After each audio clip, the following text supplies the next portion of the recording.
वालदैन की अक्सरियत एक बहुत बड़ी गलती करती है कि जब उनका बच्चा गुस्से की हालत में चीखते चिल्लाते हुए उनके पास आकर दूसरे बच्चे की शिकायत लगाता है, तो वो बजाय उसकी बात को सुनने के खुद भी गुस्से में चिल्लाना शुरू कर देते हैं।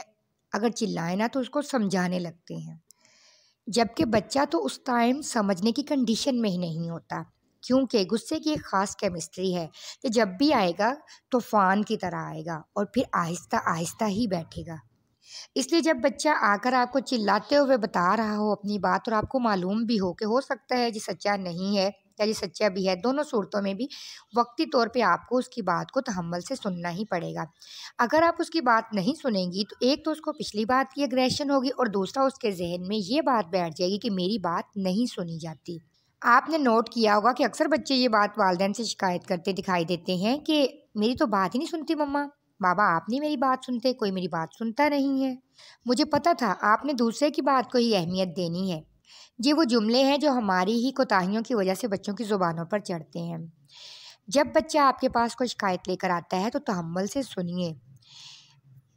इससे वो साइकोलॉजिकली सिक्योर हो जाएगा कि मेरी बात सुनी जा रही है।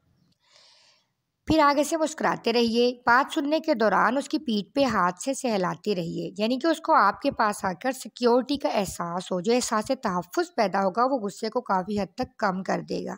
अगर कम नहीं भी होता तो आप बात को सुन लें एक दफ़ा, फिर उसको किसी न किसी एक्टिविटी में मसरूफ़ कर दें, यानी कि बात का रिस्पॉन्स ना दें, उसको समझाएँ मत। हम अक्सर क्या करते हैं, समझाने लग जाते हैं, लेकिन हम अगर अपने आप को देखें तो हम क्या गुस्से की हालत में समझते हैं कभी? अगर हम मियाँ बीवी ही किसी बात पे बहस तक करना शुरू कर दें तो एक समझा रहा हो और दूसरा गुस्से की हालत में हो तो कभी भी उसकी बात समझी नहीं जाती। इसका हम सबको अच्छी तरह से अंदाज़ा है, बल्कि मामलात मज़ीद ख़राब होते हैं।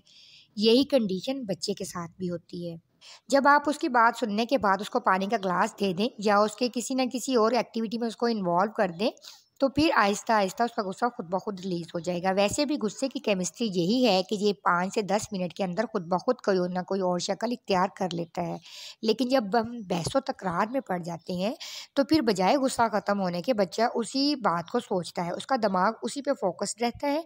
इस तरह बच्चों के आपस के ताल्लुकात मज़ीद ख़राब होते हैं और बच्चा वक्त गुजरने के साथ साथ ज़िद्दी और हठ धर्म बनता है। अगर आप चाहते हैं कि आपका बच्चा ज़िद्दी ना बने, तो फिर आज ही उनको तवज्जो दें, तहम्मुल रखें, बर्दाश्त रखें। आओ हम अच्छे